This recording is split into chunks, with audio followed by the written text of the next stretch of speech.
Assalamualaikum warahmatullahi wabarakatuh. Kami dari kelompok 3 akan menjelaskan tentang formulasi dan uji sediaan pil ekstrak rimpang temu kunci dengan dosen pembimbing Hairunisa MFAM APT. Baiklah, langsung saja ke tujuan praktikum. Adapun tujuan praktikum pada penelitian kali ini yaitu membuat formulasi sediaan pil ekstrak daun temu kunci yang berkhasiat membantu meningkatkan nafsu makan dan membantu mengatasi BAB tidak lancar. Selanjutnya saya akan menjelaskan mind mapping. Yang pertama yaitu adalah judul, formulasi dan uji sediaan pil ekstrak rimpang temu kunci. Di bawahnya ada pendahuluan, kemudian metode penelitian, ada alat dan bahan, ekstraksi, pembuatan sediaan pil, uji disolusi sediaan pil, uji keseragaman bobot, kemudian hasil dan pembahasan.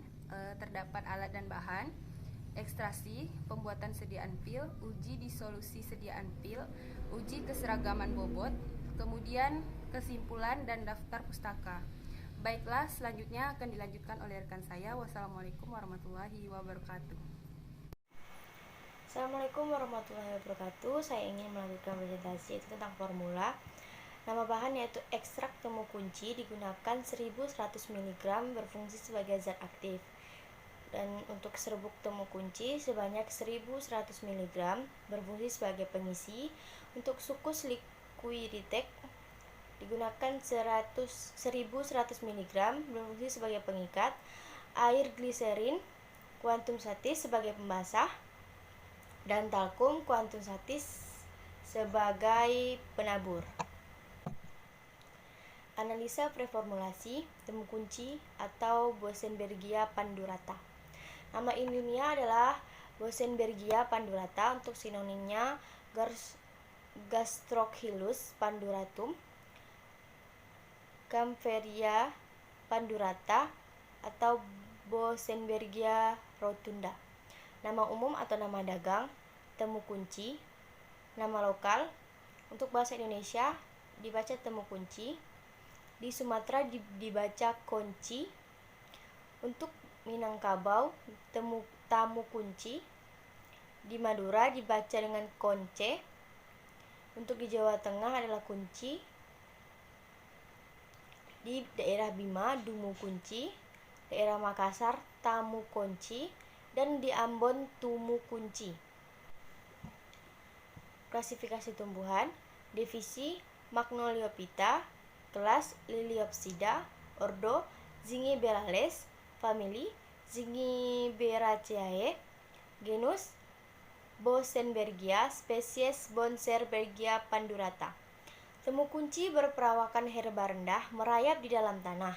Dalam 1 tahun pertumbuhannya 0,3 sampai 0,9 cm. Batangnya merupakan batang asli di dalam tanah sebagai rimpang, berwarna kuning coklat, aromatik, menebal, berukuran 5 sampai 30 kali 0,5 sampai 2 cm. Batang di atas tanah merupakan batang semu atau pelepah daun. Daun tanaman ini pada umumnya 2 sampai 7 helai. Daun bawah merupakan pelepah daun berwarna merah tanpa helaian daun. Tangkai daun tanaman ini beralur, tidak berambut, panjangnya 7 sampai 16 cm. Lidah-lidah berbentuk segitiga melebar, menyerupai selaput, panjang 1 sampai 1,5 cm. Pelepah daun sering sama panjang dengan tangkai daun. Helai daunnya tegak, berbentuk lanset lebar atau agak jorong. Ujung daun runcing, permukaan halus, tetapi bagian bawah agak berambut, terutama sepanjang pertulangan. Warna helai daun hijau muda, lebarnya 5 sampai 11 cm. Kemudian gliserol, rumus molekul C3H8O3, bobot molekul 92,10. Pemberian: cairan seperti sirup, jernih, tidak berwarna, tidak berbau, manis, di kulit rasa hangat, higroskopik. Jika disimpan beberapa lama pada suhu rendah dapat memadat, membentuk massa hablur tidak berwarna yang tidak melebur hingga suhu mencapai lebih kurang 20 derajat Celcius. Kelarutan dapat dicampur dengan air dan dengan etanol 95% pekat. Praktis tidak larut dalam kloroform pekat, dalam eter pekat, dan dalam minyak lemak. Bobot per mili 1,255 sampai 1,260 sesuai dengan kadar 98% sampai 100% C3H8O3. Indeks bias antara 1,471 dan 1,474. Keasam-basaan larutan 0% bobot per volume bereaksi netral terhadap larutan lakmus pekat. Penyimpanan dalam wadah tertutup baik, khasiat zat tambahan. Kemudian sucus liquiritae. Pemberian sari dari akar kayu manis yang segar yang dibuat dengan merebus dengan air. Memeras dan menguapkannya. Batang-batang bulat gulungan, licin, berat, sedikit mengkilap dalam keadaan kering keras dan dapat dipisahkan kelarutan. Kalau pada sebuah larutan dari 5 gram sucus liquiritae dalam 50 cm air, ditambahkan spiritus hingga volumenya dan campurannya berjumlah 100 cm kubik dan setelah pengendapan selama 12 jam disaring. Penyimpanan disimpan dalam wadah yang tertutup baik. Kemudian gom Arab. Pemberian bentuk granul atau serbuk berwarna putih kuning pucat, tidak berbau. Kelarutan larut hampir sempurna dalam 2 bagian bobot air, praktis tidak larut dalam etanol. Kegunaan yaitu emulgator, penstabil, pelicin tablet, peningkat kelarutan. Konsentrasi 5-10% sebagai suspending agent, 10-20% sebagai emulgator. pH 4,5-5,5. OTT dalam jumlah banyak tidak bias bercampur dengan garam Fe, morfin, fenol, timol, dan vanilin. Penyimpanan dalam wadah tertutup rapat. Dan etanol, pemberian cairan tidak berwarna, jernih, mudah menguap dan mudah bergerak, bau khas, rasa panas, mudah terbakar dengan memberikan nyala biru yang tidak berasap. Kelarutan sangat mudah larut dalam air, dalam kloroform pekat, dan dalam eter pekat. Bobot jenis 0,8119 sampai 0,8139. Penyimpanan dalam wadah tertutup rapat, terlindung dari cahaya, di tempat sejuk, jauh dari nyala api. Khasiat zat tambahan. Kemudian selanjutnya saya akan menjelaskan tentang alat dan bahan. Di sini bisa kita lihat pada presentasinya. Di sini ada alat dan bahan yang kita gunakan, yaitu alat.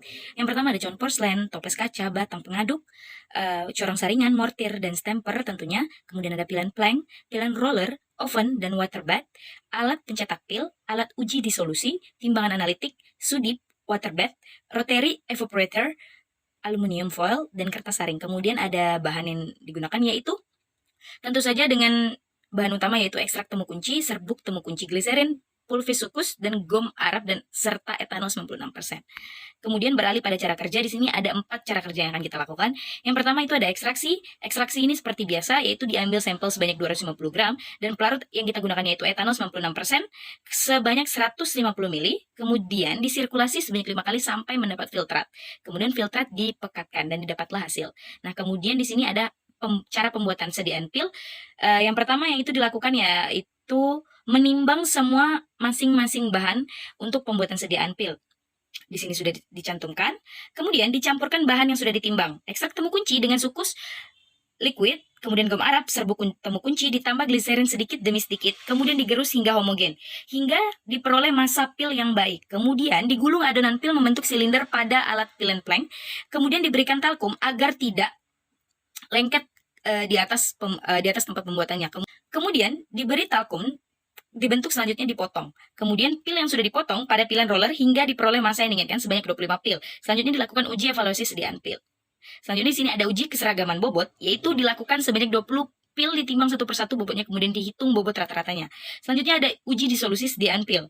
Alat yang kita gunakan di sini yaitu disintegrasi tester. Caranya yaitu pil dimasukkan pada masing-masing tabung dari keranjang lalu dimasukkan cakram pada tiap tabung dan alat dijalankan sebagai medium digunakan air dengan suhu 30 derajat Celcius. Kecuali dinyatakan lain menggunakan cairan yang tercantum pada masing-masing monografi tersebut. Kemudian pada akhir batas waktunya, angkat keranjang dan amati semua pil. Apakah semua pil hancur sempurna? Atau bila hanya 1 atau 2 pil tidak hancur sempurna, ulangi pengujian dengan 12 pil lainnya. Tidak kurang 16 pil dari 18 pil harus hancur sempurna. Kemudian di sini kita dapatlah hasil. Nah, hasil ekstraksi seperti yang tercantum pada gambar. Kemudian ada hasil dari pembuatan sediaan. Kemudian di sini ada hasil uji keseragaman bobot, di mana pada tabel 2 itu dengan total berat pil yang kita dapatkan yaitu 132 mg. Hanya satu dari 20 pil yang beratnya itu tidak memadai atau jauh dari yang lainnya. Kemudian di sini ada tabel yang pertama yaitu ada tabel penyimpangan keseragaman bobot.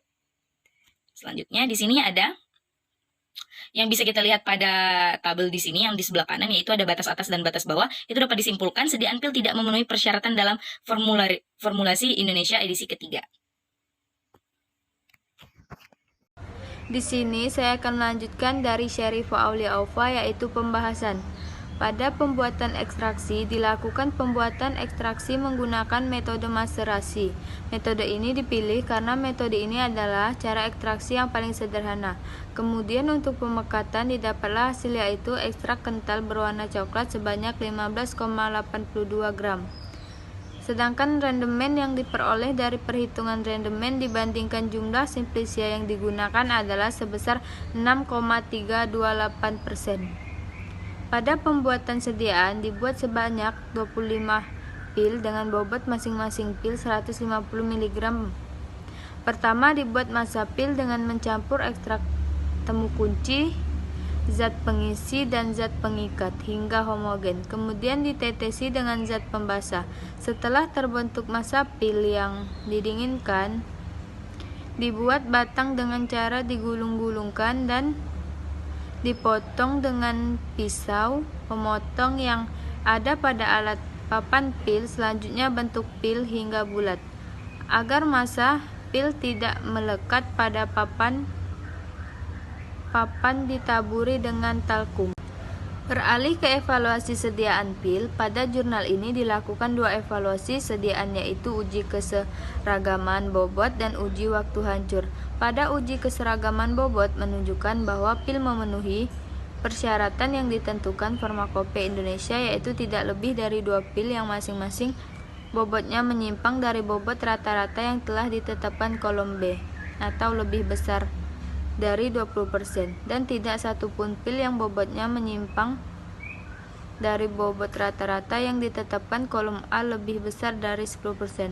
Bobot rata-rata pil yang diperoleh yaitu 132 mg. Kemudian untuk uji waktu hancur didapatlah hasil yaitu uji waktu hancur yang telah dilakukan tidak memenuhi syarat karena waktu hancur yang diperoleh pada uji disolusi ini yaitu 30 menit. Hasil ini tidak sesuai dengan literatur yang menyatakan bahwa memenuhi waktu hancur seperti tertera pada kompresi yaitu dalam air 36 sampai 38 derajat selama 15 menit.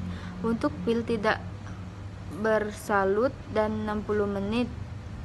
Untuk pil yang bersalut, hal ini bisa terjadi karena beberapa faktor yaitu bisa saja dikarenakan kerasnya pil tersebut. Kemudian bisa juga dikarenakan zat pengikat yang digunakan terlalu banyak sehingga terlarutnya butuh waktu yang lama.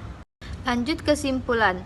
Berdasarkan uraian yang telah dijabarkan dapat disimpulkan bahwa yaitu pertama, sediaan pil ekstrak temu kunci atau Bosenbergia pandurata ini berkhasiat membantu meningkatkan nafsu makan dan membantu mengatasi BAB tidak lancar. Yang kedua, rendemen ekstrak Bosenbergia pandurata yang diperoleh sebanyak 6,328%. 3. Uji evaluasi sediaan pil memenuhi syarat keseragaman bobot dan tidak memenuhi syarat uji disolusi karena waktu hancur yang diperlukan selama 30 menit. Sekian dari kelompok kami. Mohon maaf jika ada salah kata. Wabillahi taufik wal hidayah. Wassalamualaikum warahmatullahi wabarakatuh.